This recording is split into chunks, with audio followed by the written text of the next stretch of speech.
안녕하세요. 스포브이입니다.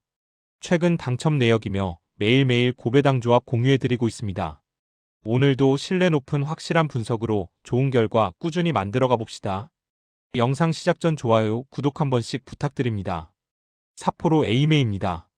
삿포로는 442 기반으로 바카요코를 중심축으로 두며 직선 전개와 측면 크로스를 적극 활용합니다. 바카요코는 제공권과 버티기 능력으로 공격 흐름을 만들고 다나카는 하프 스페이스 침투와 세컨볼 대응으로 마무리에 관여합니다. 미야자와는 넓은 활동량으로 1차 저지와 전환 억제를 담당해 중원 안정감을 더합니다. 인조 잔디와 기후 적응력까지 더해 홈에서는 패스 속도와 반응이 한 박자 빠른 장면이 자주 나옵니다. 종합적으로 삿포로는 환경과 플레이 스타일이 결합된 강한 홈 어드밴티지를 지닌 팀입니다. 에임에는 4-4-2를 바탕으로 안정적인 수비 블록을 세우고 후지아라의 속도와 호소야의 박스 침투를 활용해 역습을 노립니다. 유쿠토모는 중원 전개를 조율하며 전방으로 흐름을 연결하고 후지아라는 측면 침투와 스프린트로 공간을 열어줍니다. 호소야는 크로스와 컷백 상황에서 뒷선 침투로 마무리를 노리는 유형입니다. 다만 긴 이동이 필요한 삿포로 원정은 피로 누적과 기후 적응 부담이 커 후반으로 갈수록 간격이 벌어지는 위험이 있습니다. 스프린트 의존도가 높은 자원들에게는 작은 피로도 결정력 저하로 이어질 수 있는 점이 변수입니다. 이 경기는 전력뿐 아니라 홋카이도 원정의 이동 부담과 환경 적응 여부가 흐름에 크게 작용하는 매치업입니다. 삿포로는 홈에서 초반 압박과 측면 크로스를 빠르게 전개하며 상대를 흔들 가능성이 높고 바카요코를 활용한 제공권과 세컨볼 싸움에서도 우위를 기대할 수 있습니다. 에임에는 초반부터 몸이 완전히 풀리지 않을 수 있어 중원 압박과 세컨볼 경쟁에서 뒤처질 위험이 있습니다. 후반으로 갈수록 에임의 압박 강도 저하가 나타날 수 있고 이때 삿포로는 교체 자원을 활용해 템포를 유지하며 추가 기회를 만들 가능성이 큽니다. 종합적으로는 환경 이점과 공격 루트의 안정성을 갖춘 삿포로가 경기 흐름을 주도할 가능성이 더 높아 보입니다. 베갈타 센다이 이와키입니다. 베갈타 센다이는 4-4-2 기반으로 아라키의 침투와 마무리, 마세의 오버래핑과 세트피스 킥, 다케다의 전진 패스를 중심으로 공격 흐름을 만듭니다. 승격 플레이오프권 수성을 위해 반드시 승점이 필요한 상황이라 리스크를 최소화하면서도 세트피스와 측면 크로스를 적극 활용하는 운영이 예상됩니다. 풀백의 크로스에 여러 선수가 동시에 박스로 침투하는 패턴이 강점이며 중원의 세컨볼 대응도 안정적입니다. 홈에서는 수비 라인을 크게 무너뜨리지 않고 압박 타이밍을 유지해 실점 기대값을 낮추는 편입니다. 승격 경쟁과 홈 안정감까지 고려하면 주도권은 센다이가 잡을 흐름입니다. 이와키는 3-4-3으로 타니무라의 박스 안마무리 능력과 제공권, 이시와타리의 박스투박스 활동량, 시바타의 전개 능력을 바탕으로 빠른 압박과 전진을 시도합니다.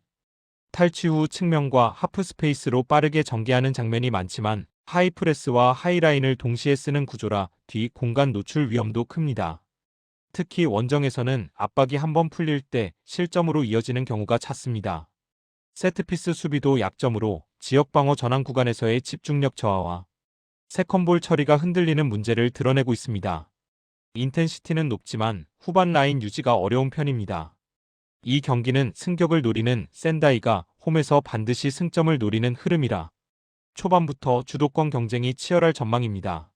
이와키가 전방 압박으로 템포를 올리면 센다이는 아라키의 침투와 다케다의 전진 패스를 활용해 빈 공간을 빠르게 공략할 수 있습니다. 세트피스에서의 킥 정확도와 박스 침투 패턴은 홈팀의 가장 큰 득점 루트로 이와키의 세트피스 수비 약점과 맞물려 우위가 예상됩니다. 이와키는 강한 압박으로 상쇄를 노리겠지만 하이라인이 흔들리면 아라키와 이선 침투 대응이 늦어지는 장면이 반복될 수 있습니다. 후반에는 압박 유지가 어려운 이와키 특성상 간격이 벌어지고 세컨볼 이후 추가 득점 가능성까지 열립니다.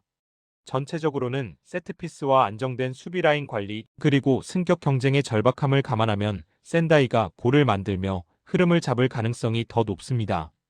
스포브이 픽 받는 법입니다.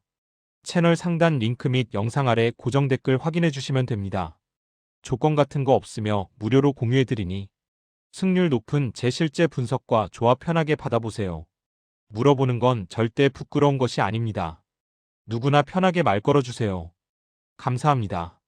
야마가타 후지에다입니다. 야마가타는 4-3-3으로 다카에를 중심에 두고 템포를 올리는 구조입니다. 다카에가 전진 패스와 방향 전환으로 흐름을 잡고 디사로는 박스 안존 제강과 제공권으로 마무리의 중심축이 됩니다.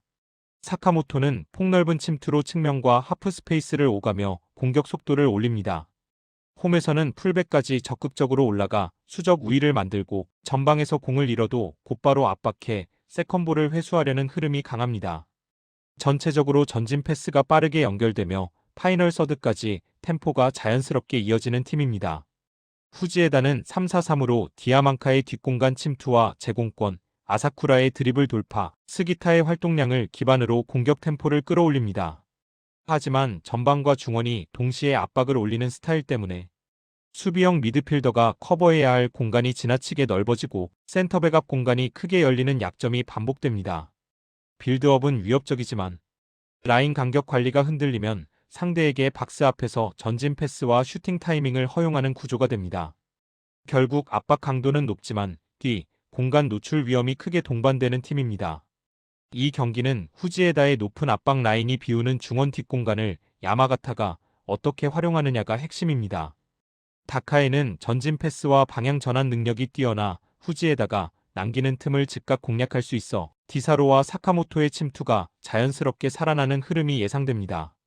반대로 후지에다가 볼을 잃으면 중원과 수비 라인 사이에서 수적 열세가 만들어지기 쉬워 야마가타의 빠른 전진 패스 한 번으로 결정적인 장면이 반복될 수 있습니다.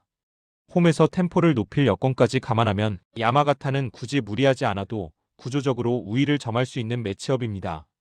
전체적으로는 중원 설계와 패스 루트의 안정성을 기준으로 야마가타가 경기 흐름과 결과 모두에서 앞설 가능성이 높아 보입니다.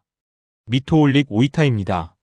미토올릭은 4-4-2를 기본으로 와타나베의 오프 더 볼 움직임을 중심에 둡니다. 와타나베는 하프 스페이스로 잠시 내려와 연계한 뒤 다시 뒷공간을 파고드는 패턴이 뛰어나 라인을 높게 유지하는 상대에게 큰 위협이 됩니다. 사이토는 오른쪽에서 속도로 흔들고 컷백과 연계로 와타나베의 침투 타이밍을 열어주며 오사키는 안정적인 라인 관리와 커버로 전환 속도를 유지합니다. 홈에서는 공을 따내는 즉시 전진 패스를 넣으며 빠르게 템포를 올리는 흐름이 자연스럽게 이어지는 팀입니다. 오이타는 3-1-4-2로 점유율을 기반으로 하지만 라인을 높게 두면서 세컨드 커버가 비는 약점이 반복됩니다. 아리마는 연계 후 재침투로 마무리를 막고 노무라는 방향 전환과 전진 패스로 템포를 조율하며 사카키바라는 활동량으로 중원을 넓게 커버합니다. 그러나 빌드업이 끊기거나 압박을 넘기지 못하면 뒷공간이 크게 열리는 구조라 측면과 센터백 사이 간격까지 벌어지는 장면이 자주 나타납니다. 점유율은 잡아도 전환 시 불안정한 수비 구조가 실점 위험을 키웁니다. 이 경기는 오이타의 높은 라인과 세컨드 커버 부재가 와타나베의 침투와 정면으로 맞물리는 구도입니다. 미토올릭은 공을 빼앗는 즉시 전환 패스로 와타나베와 사이토의 속도를 살릴 수 있어 한 번의 타이밍 침투가 곧 1대1 상황으로 이어질 가능성이 큽니다. 오이타는 점유율을 높이려 하겠지만 빌드업 미스가 나올 때마다 벌어진 뒷공간이 그대로 노출되는 구조라 위험 부담이 큽니다. 후반으로 갈수록 간격 유지가 더 흔들리면 미토올릭의 반복적인 침투 패턴이 유리하게 전개될 전망입니다. 전체적으로는 전환 속도와 상성면에서 홈팀이 주도권을 가져갈 가능성이 더 높아 보입니다. 제프 유나이티드 이마바리입니다. 제프 유나이티드는 4-4-2로 두 줄 라인을 강하게 끌어올려 전방 압박을 집중적으로 가하는 팀입니다. 이시카와는 활동량으로 측면을 넓히고 츠바키는 좁은 공간에서 방향 전환과 탈압박으로 공격의 흐름을 만드는 핵심입니다. 압박을 유도한 뒤 츠바키가 순간적으로 각을 틀어 전개하면 상대가 라인을 정비하기도 전에 측면과 하프 스페이스로 빠르게 공격이 이어집니다. 요코야마는 세컨볼 위치 선정이 뛰어나 탈압박 이후에 크로스와 컷백의 곧바로 마무리로 연결하는 역할을 수행합니다.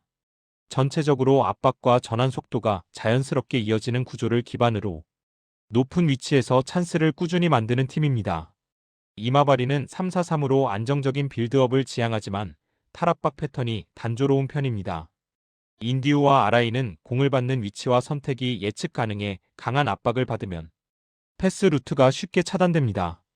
가토는 왕복 주행이 좋지만 돌파 선택이 제한적이라 측면에서 압박에 갇히기 쉽습니다.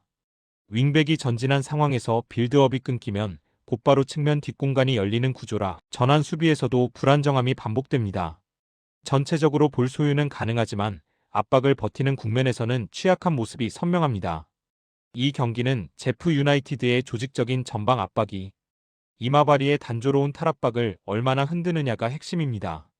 인디우와 아라이가 공을 받는 타이밍에 압박을 맞추면 첫 패스부터 끊어낼 가능성이 크고 탈압박에 실패하는 순간 제프의 전환 속도가 살아나 수적 우위 상황이 자연스럽게 만들어집니다. 츠바키는 압박 상황에서 방향 전환으로 바로 역습각을 열어 이마바리가 전진한 타이밍을 역으로 파고들 수 있습니다. 이마바리가 구조적으로 변화를 주지 못하면 롱볼로 밀리는 흐름이 반복될 가능성이 높고 세컨볼 경쟁에서도 불리해집니다.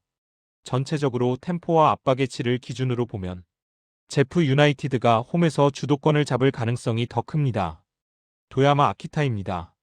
도야마는 4-4-2로 라인을 올려 전방 압박과 직선적인 전진 패스를 노리지만 하프 스페이스 수비가 느슨해 중원과 수비 라인 사이 공간이 쉽게 벌어지는 약점이 있습니다.